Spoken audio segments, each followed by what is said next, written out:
Dosan. This podcast is not suitable for children or those who are easily disturbed. Spoiler warning for whatever is in the title of this episode. And now for the obligatory socials. Please like, share and subscribe. You can find the podcast on Twitter at HorrorPod69. You can also follow us on Facebook, Instagram, Slasher and Goodreads. Become part of the Disturbed community by asking for the Facebook group and Discord links. Send dick pics to the horrorofbabylonpodcast@gmail.com. Support the show at patreon.com/thehorrorofbabylon. In closing, you can let your friends know that The Horror of Babylon is available on YouTube, Apple Podcasts, Spotify, Audible and all other major podcast apps.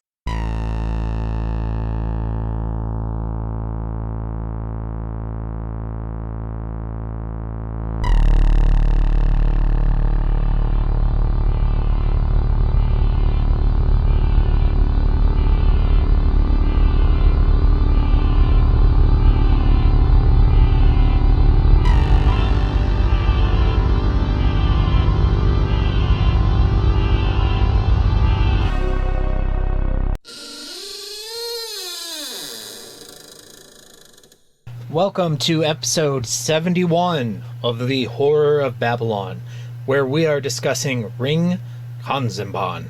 I am Ryan, and with me as always is Daniel. Say hi, Daniel. Hi, Ryan. Rebel. Da-da-da. And thank you to our patrons, Mother Abigail the First, Breaker of Chains, and leader of Boulder, Colorado. And Logan, the Full Metal Patron, who probably went to Las Vegas.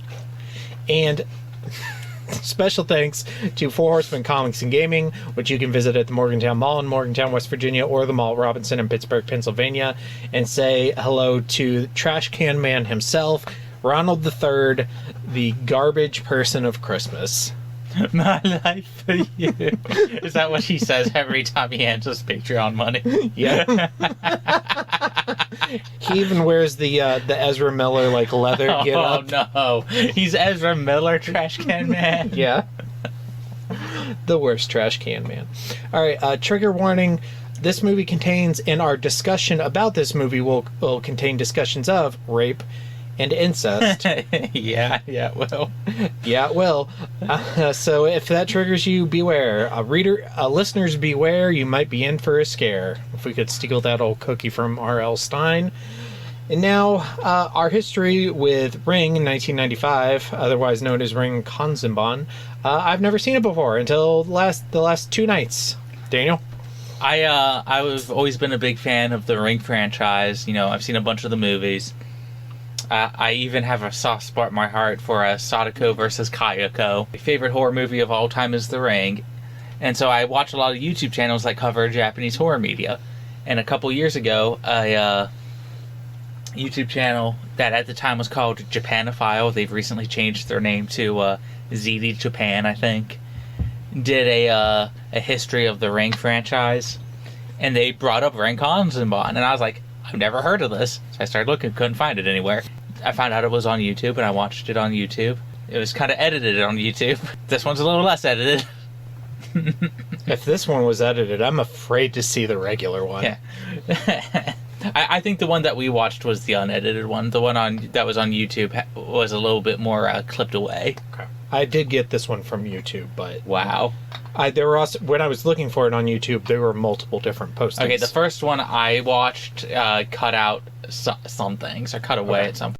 The vampires are pure myth, superstition. I may be able to bring you proof that the superstition of yesterday can become the scientific reality of today. Background, this film originally aired on Fuji TV on August 11th, 1995. Mm-hmm. It was released the next year, 1996, on VHS and Laserdisc, and has not had a re-release in any home media format in Japan or in other countries. To my eternal collector's chagrin. I'm sure you can find a Japanese Laserdisc of Ring somewhere.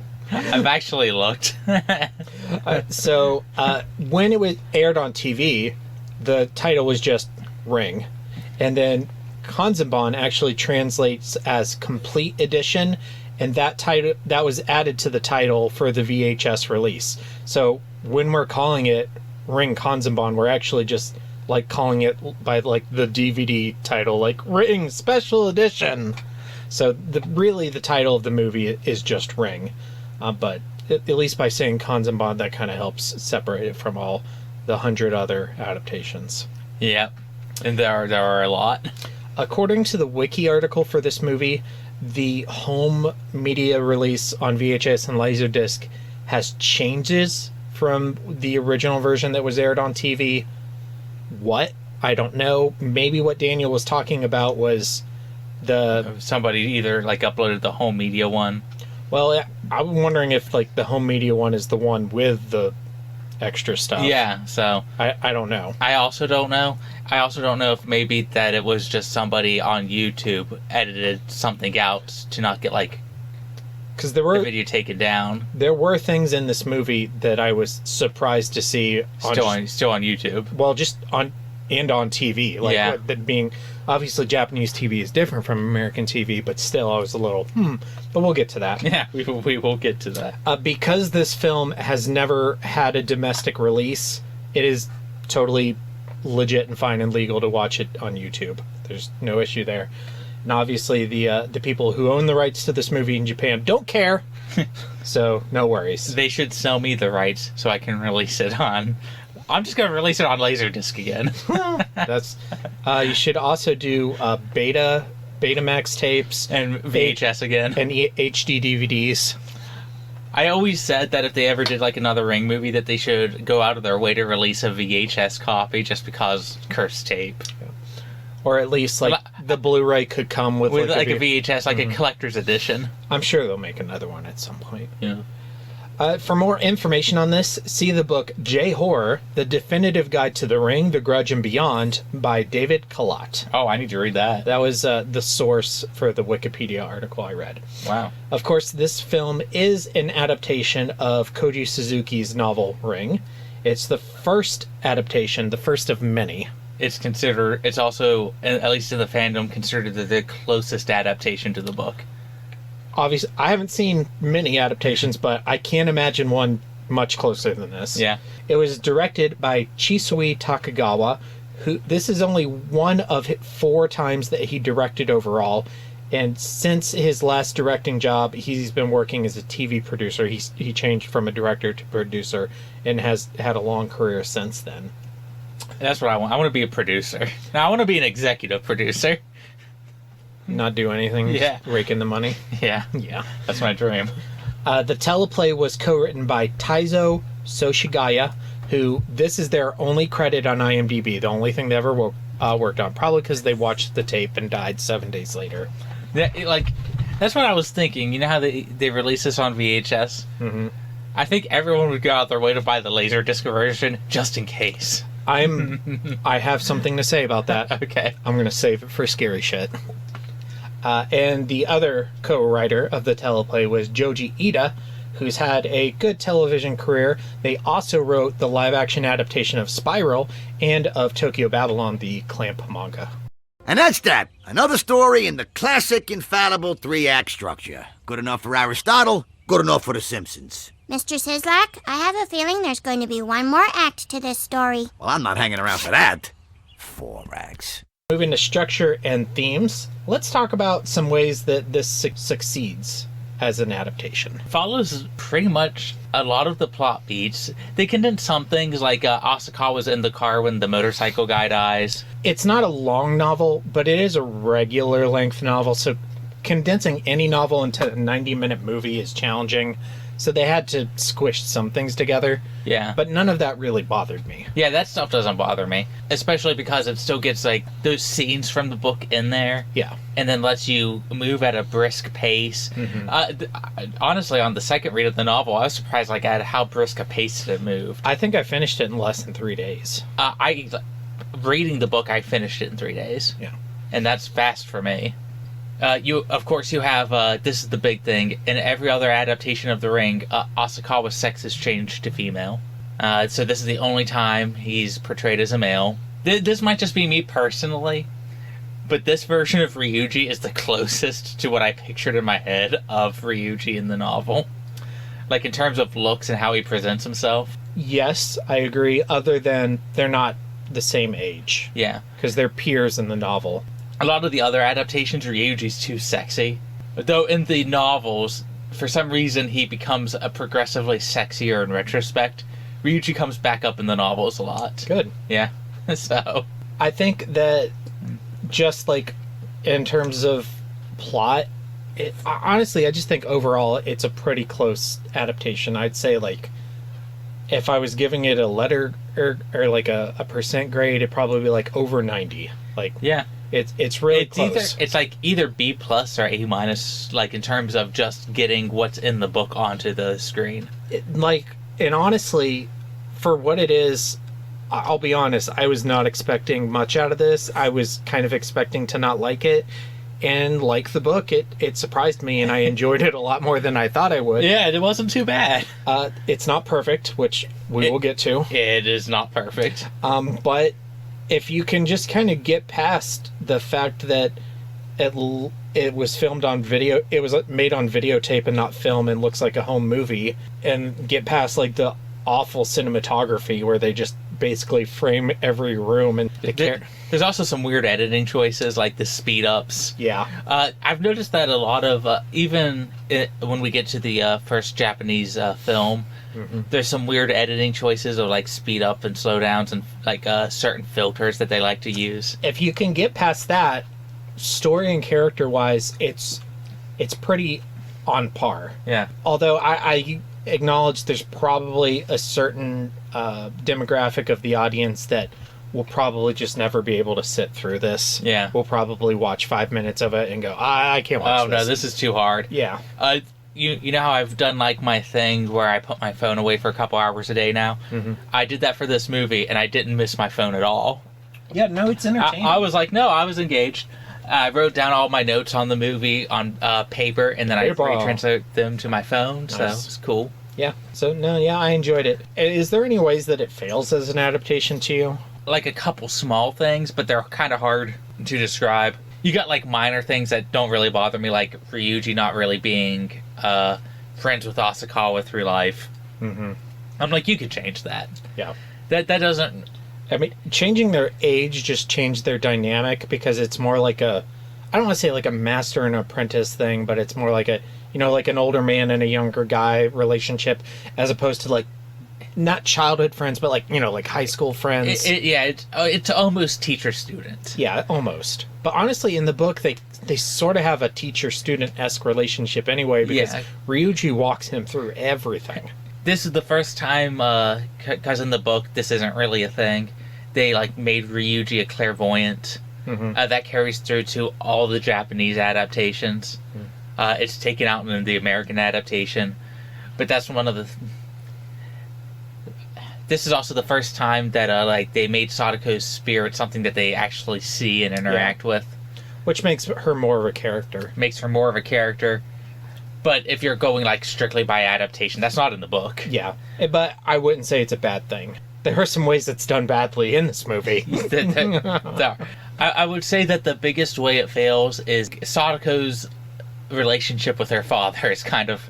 Yeah. We'll get to that. I have that in Kiss Me, Fat Boy. I think that's a failure, and I think it's a failure for a couple of reasons. The main reason is... Why? Yeah. What did you think this would add? They're coming to get you, Barbara. Asakawa, who's played by Katsunori Takahashi, this is his second movie ever, and his second thing ever as an actor, his second credit on IMDb. And I looked through his IMDb page. He's still working now in 2023. Most of the stuff he's been on has not come stateside. It's just a lot of stuff that hasn't been released domestically in the United States. But he's done mostly TV stuff. He's done Japanese TV adaptations of Ring, Blackjack, the Osamu Tezuka manga, Sherlock Holmes, The Encanto Monte Cristo. Pretty decent. The biggest thing about Asakawa is that he's not a douchebag. He's a lot more doting in this adaptation. And part of the reason I think is because his wife's pregnant right now and they're not dealing with, like, actually raising a child. Yeah. which is another like minor change that really doesn't add or subtract much. The way that they choose to develop his character is by more focusing on his failures professionally than how he's failing with his family. Where he's kind of a douche to try to get back on top. Yeah. But it also goes out of its way to show that he is, like you said, a doting husband. As soon as he walks in the door, he asks, "Oh, how was the appointment? How's the baby? How are you?" Like, here's a just because present. Yeah, here's a just because present. It shows him taking her shopping for baby clothes when, by all rights, he should be out there investigating and figuring out a way to not die. He takes some time to take his wife shopping. I think those were like minor changes made to make him more likable. I completely agree it's to make him more likable. I also think it takes away a little bit of his character growth because I again, on my reread of this, I thought him being a douchebag was way more interesting. Yeah, and it also, like, it gives, like, his experience with the tape as an opportunity for him to appreciate his wife and daughter and grow as a character. Yeah, like what really matters. Yeah. And that's kind of taken away here, but I'm not too critical of it because, again, this is a 90-minute movie, and they had to cut something, and there was a good reason for it to make your protagonist more likable, because I honestly think it's more okay to have a protagonist in a novel be a douche than a protagonist in a TV movie. Exactly. I don't know how you would categorize this. In the novel, he, like, shows his boss the tape and goes, "Hey, do you want to watch it?" And he's like, "No, but I totally believe you. You can get a story out of it." And in this, he takes time off of work and lies to his wife about it. Which is just like an easier and cleaner explanation. I honestly think that is way more realistic. I mean, that was my Koontz for the books, that his boss and his coworker were just like, yeah. Yeah, and they both believe him. Granted, the coworker had a bigger role in the book and did a lot more of the, like, secondary investigation for Asakawa and Ryuji. Because they didn't have to have him do that in the movie, it wasn't as important to, like, bring him in on the actual, like, mission. Yeah. But still, I think... And they kind of tied the reason his fall from grace, like, with the reason why he gets shit assignments now, is his relationship with Ryuji. Whereas in the novel, it's a lot more vague as to what caused it. It was some article he wrote on the supernatural. Yeah, honestly, I'm really surprised on how well written this teleplay is, because it actually tightens up some of the more vague and questionable things from the book, while at the same time losing very little from the novel. And what it does lose is understandable. Okay, so Ryuji, we've already discussed a lot of my notes. They're no longer peers. He's the older one, the student-teacher relationship. Suspected of murdering his wife. He's still a jerk, but it's less obvious. Like, in the book, he's like, "I raped this lady. I raped another one last night. You want to hear about it, Asako?"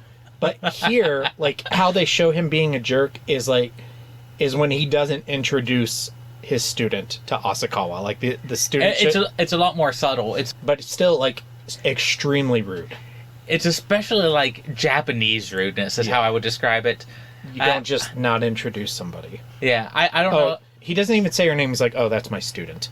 I don't know, like, how big of weebs our listeners happen to be, but that's kind of like, you see somebody, you introduce them, there's, like, exchanges of information a lot of the time. Yeah. There's a lot of very formal things, and he's portrayed as a super informal guy. Yeah. Which is considered super rude in Japan. Especially at the time. This was the 90s. Which is kind of like the height of the whole salaryman thing. Yeah. Which Ryuji is not a salaryman, but Asakawa is. And even if you're not, like, a salaryman, but if your best friend is, you would probably still, like... You make an effort. Yeah, you'd make introductions. Like, the whole salaryman thing is based on networking. Like, the more people you know, the better off you are. I believe whenever we reviewed the novel, I called Ryuji, like, a edgelord autistic person. Yeah. That's almost portrayed here. It's not quite as... It's just, like, a little mellow, like a... It's pulled back a little bit. Yeah. Yeah. Which I think, considering what this adaptation, this is a TV movie from the 90s, Totally makes sense to me. I think they went out of their way to make both of the main characters more likable and to make the quote-unquote antagonist more weird. Oh my god, yes. Here's my question. Is Ryuji still a virgin like he is in the book? Because towards the end, I swear they never... I don't remember the character's name from the book. Mai Takano. Yeah. So Mai. She says, he never slept with me. Is he a virgin? God, he had a wife, but that's weird, right? Maybe he didn't sleep with his wife. They don't have kids, or... I thought him being dying a virgin was one of the best parts of the novel. There's no explicit proof that he's not a virgin. Yeah, so I'm just... He's like the only character that doesn't get laid in this movie. He killed his wife because she tried to sleep with him. She's like, get that dick over here. That's bad. Yeah, it's bad. Sadako is played by Ayane Miura. I'll let you go on that. So, this is the most of Sadako's human side that I have gotten out of any adaptation. I think the only one that comes if you include some of the sequels like Birthday, which is literally her origin story, then that's just all a Sadako movie. But that's cool. In terms of this is an adaptation of The Ring, there's a lot of Sadako in this. They show her quote unquote spirit watching them in the background a few times. Yep. She interacts with them. With both Asakawa and Ryuji. This is the first time that they changed, her spirit is what shows up when the people die. Where in the novel, it's implied that they see themselves super aged in mirrors, and that's what's freaking them out. I think she did an admirable job in terms of, the performance. In terms of the performance. Again, I'm not Japanese. Gotta take that with a lot of grain of salt. As we're watching this, we're focusing more on reading the subtitles than listening to the actual performance. She did that crazy Japanese girl laugh. I don't even know what you call it. It shows up in anime all the time. Yeah. This is one of the notes that I have on Sadako, so let me just pull this up here. Okay, so this is when it comes to her relationship with a, how do you pronounce this dude's name? Nagao? Nagao. Okay, so the doctor. In the novel, he rapes Sadako, and then she says, I'm going to kill you in her mind as in retaliation. Where in this one, she says, I'm going to kill you because he wouldn't sleep with her because he saw testicles. Yeah. So it was more of a retaliation of being rejected instead of a retaliation of being violated. That's the surface interpretation, but if you think about it, it could be the same thing that happened in the book too, and it's just not explicit. Yeah, I guess. When I watched it, I was like, oh, this is more like he killed her out of self-defense because she's pissed that he wouldn't have sex with her testicles. And trying to, crush his heart. Yeah, but as I thought about it, I was like, well, it doesn't really, she still could have influenced him. Her relationship with her father is by far the, we're gonna get to that. The most questionable change. Oh my god, we will get to that. I'll kill you all! I'll drive you crazy, and I'll kill you all! I'm every nightmare you ever had. I am your worst dream come true. I'm everything you ever were afraid of. Okay, so let's jump to scary shit. Is this movie scary? I don't think so. So there's two things. The lady in the tape, I thought was legitimately creepy. The old lady? I wish that the old lady showed up in more of the tapes and adaptations. And that old lady is never explained. No. I assume she's just a relation of Sadako that was giving her shit for being a child of a questionable mother, and it left an impression on her. But I thought she was legitimately creepy. Other than that, it's the furthest thing from scary, except, and I'll tell you this story. So I had to watch this in two parts, and I finished the second half of it last night. And if you haven't seen this movie, well, first pause this, go to YouTube and watch it, or at least try to watch it, because I know some number of you won't be able to get through it. The movie ends by just showing the full tape. When the movie was over, the credits started rolling. I walked out of the room to brush my teeth or something and walked back in, and it was just playing the tape. I got so freaked out I turned it off. It's like saying Bloody Mary in the... Well, that was my thing. It's why risk it? There's absolutely no reason to sit there. I know Sadako is not going to kill me in 7 days, but why risk it? There's absolutely no reason to. Which is like kind of where the horror from the book is supposed to come from is, and that's why everyone just sort of believes Asakawa is like, have you ever really gone into a bathroom, turned off all the lights, and said Bloody Mary No. 3 times in the bathroom? Who has? Stupid, insane people. Yeah, I've gotten up to twice. I have said it a couple times, but I've never finished. Like, because there's just absolutely no reason to tempt fate. And and you and I are like two of the least superstitious people that I know. Mm-hmm. And even still, we're still kind of like, nah, fam. Yeah, I'm like, I've got shit to take care of. Like, I can't just die for no reason. You'd have to call me up, and I'd have to like get my fedora and be an edgelord for 7 days. Oh, great. Come on, Ryuji. Let's go take care of this shit. I need college Daniel. I need that guy at the Mannington Chapel. Like, oh, yeah, that's a pentagram. Oh, that's good times.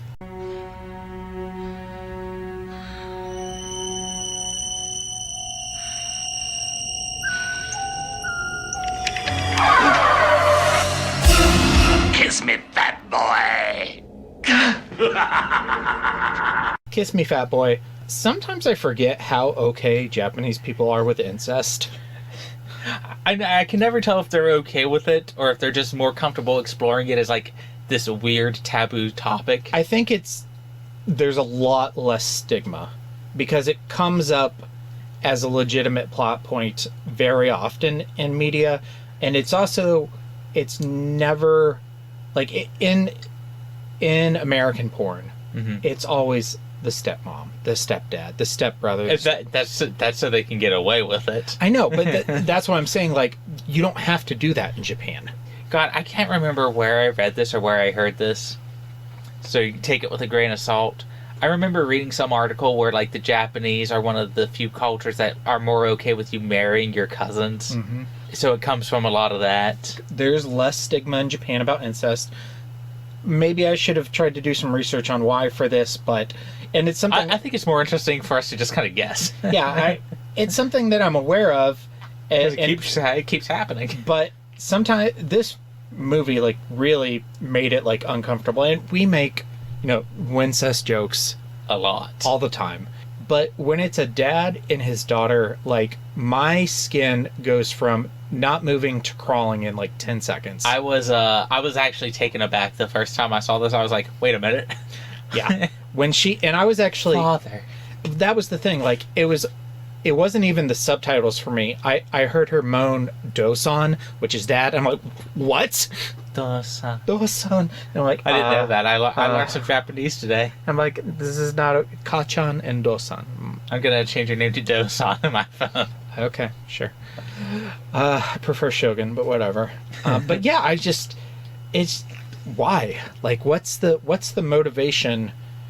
Was it to just make it more soap opera-y? I think it was, again, I can only speculate, mm-hmm. but they seem to be trying to make Ryuji and Asakawa more likable and trying to make Sadako more of this, like, weird foreign element. I think she works better being mysterious, in my opinion. Mysterious and, and a victim. Like, ultimately, because that's where the rage is supposed to come from. Is like, I died at the bottom of this well for nothing, so now I want everyone to die. I mean, I guess she is still a victim. She's still a victim, but when you add this weird Game of Thrones-y element. Here's the thing, though. It's like, she's an adult, like, she's over 18, and she's having an intimate sexual relationship with your father. Like 60-year-old dad. So you want to say, well, they're both adults, so it's consensual. But is it really consensual, like, if it began when she was a child, but we don't know if it did? Like, it's just gross. It is just gross. There's also a lot of nudity in this movie. Okay, here's another story. The first night I'm watching it, it gets to the scene where the two kids die in the car, and they have the sex scene in the car. And it gets to the point where I'm like, whoa, I didn't expect to see boobs in this movie. Okay, that's cool. It gets That's cool. It gets to the point where he yanks her panties off and is going to eat her out, and you see like this blurred out pubic hair. And that's the point where Beck wakes up. And she says, what the fuck are you watching? I was like, The Ring. It's like, I've seen The Ring, and I don't remember this. This is the better version, Beck. Ask me again in 2 weeks if it's the better version, but Yeah. I was like, it's the Japanese one. The other versions don't have titties. Okay, so this one's better. Yeah. By default. Or incest. I did not expect all the sex and nudity in this movie. The first time I watched this, I remember it cutting away. I don't remember the panties being pulled off. The pubic hair. The blurred pubic hair. So when I'm watching this the other night, I was like, whoa! What the fuck? I literally made that noise. No, I was Whoa. totally shocked. Yeah. I was like, there's no fucking way. because it was like, and after that, like, there was full writing, like, on top, like, full sex. I mean, it was, obviously, we didn't see, like, you know, the penis enter her, or we didn't see penetration or anything, but it was still Do better, Ray Kanzenban. I mean, like, it was as much as you see in a lot of softcore porno. Yeah. I mean, it was like, what? Yeah, it reminded me of like things that I would try to stay up late to watch. Yeah. When I was in junior high. You know, like Skinamax. Yeah. Kind of stuff. Oh my god, are you Stephen King? No, I'm Dean Koontz. Oh.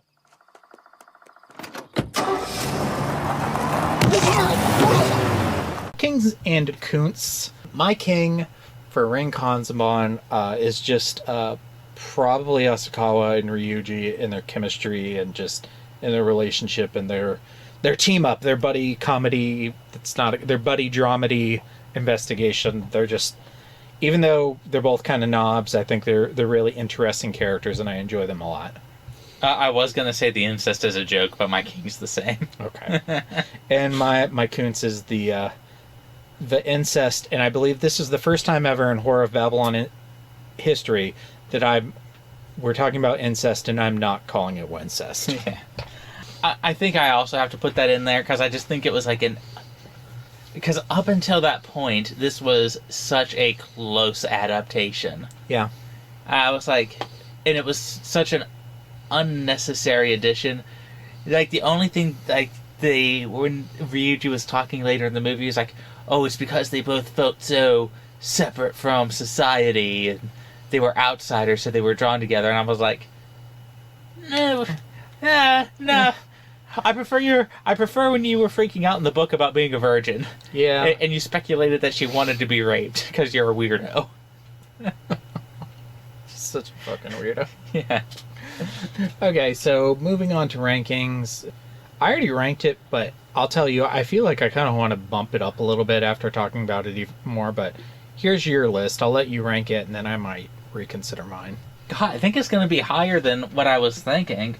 I'm going to be honest, and this surprises me, I think I enjoyed it more than Bela Lugosi's Dracula. Like, I think I had a more fun time watching it. I don't know if I'm putting it that high, but it definitely is. It's probably higher than you might expect. I definitely didn't like it more than Hellraiser. I think I'll put it right below Bela Lugosi's Dracula. So that's your new 17. Yeah. Ringu Kanzenban. The complete edition. Twice as much incest as any other adaptation. I had it almost like directly in the middle of my list. Honestly, I think maybe it could go up a little higher. Fuck. Yeah, I'm going to bump it up. I'm going to make it my new number 17, which is just below Beast and above the Call of Cthulhu. So, lower top end of my list. Yeah. Okay. Just like the book, like, I didn't think I was going to like this. Like, there was 5 minutes into this movie, there's no reason to think I'm going to enjoy this. Yeah. Other than it's based on a book I liked, but it surprised me. Yeah, it's an enjoyable surprise, especially for Ring fans who haven't gotten to see it. Yes. So homework. If you're a horror icon and you were forced to be in an incestuous relationship with your father, who would you be and how would it happen? And you can't say Sadako. I have an answer, but I feel like you're going to strike me. Okay, go ahead. Charlie McGee. And they were trying to breed new fire starters. Ooh. With her dad? Yeah. I mean, I guess... Oh, gross. So mine's a little loose. Okay. So mine is Nelson Muntz, the bully from The Simpsons. That kid. Okay. So not a horror icon, but he is, in terms of the legacy of Springfield Elementary, he is certainly a horror icon. Yeah. One of his big recurring jokes subplots is that his dad left to get cigarettes and never came back, and Nelson is convinced that he will come back someday. He just went to get cigarettes. It's been years. I'm convinced that if Nelson's dad did come back, Nelson would go to town, whatever dad wanted. And in both of our situations, this is after they're 18.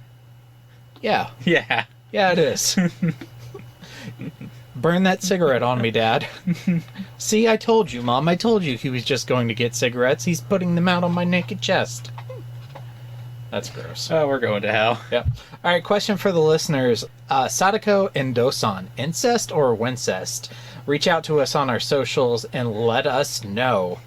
For further reading, if you liked this adaptation of The Ring, what else would you enjoy, Daniel? Do you have... I think that if you enjoyed this, you'd probably enjoy any of the other Ring adaptations. Mm-hmm. I think you'd probably enjoy a lot of other weird 90s Japanese movies. It's not nearly on the same level as some early Stephen King miniseries. Kind of in the same vein. We took a popular book, made a little movie. Yeah. Go watch some of those. Some King's 90s TV miniseries, yeah. Yeah. Okay, so upcoming on the Horror of Babylon, this Thursday is our next Four Horsemen bonus episode. It's May the 4th, Star Wars Day. So, of course, we're going to discuss the most horrific thing in all of Star Wars culture, which is the Star Wars Holiday Special from 1978. What's our king and why is it Carrie Fisher singing? I was going to say first appearance of Boba Fett, but maybe Carrie.